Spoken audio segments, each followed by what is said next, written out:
We're with David Shapiro. David has agreed to answer some questions that were posted online. He's a criminal defense attorney in San Diego.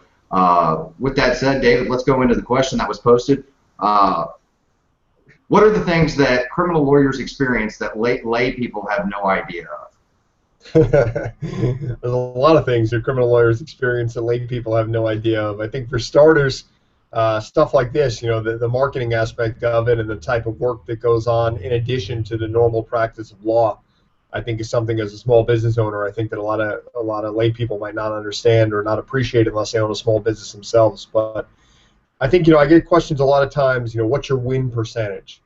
And that's interesting. So I usually preface it or start it out by saying, well, keep in mind I'm a criminal defense attorney, and keep in mind the type of cases I handle. And whereas a civil attorney who will only take cases that he or she thinks they'll get a settlement on or has a good shot at trial, criminal defense attorney is a lot different in that regard because I may go to trial on a case where there may only be 2 counts, and my objective primarily will be to beat that top count, whether it has greater sentencing exposure or more severe consequences, lifetime registration as a sex offender, whatever it might be. And we may very well concede other counts, basically tell the jury, hey, he's guilty of this but not of this.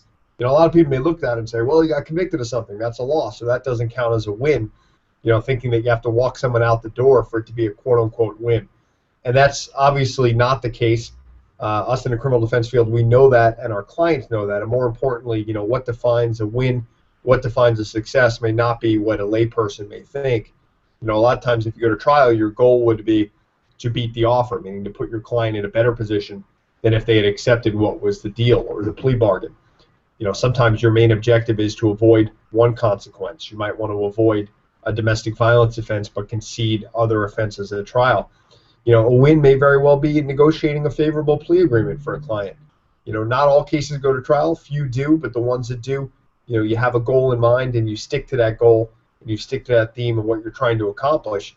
And there's been times where, the majority of counts, a client of mine has been convicted at trial, but because you win certain counts, it's a win.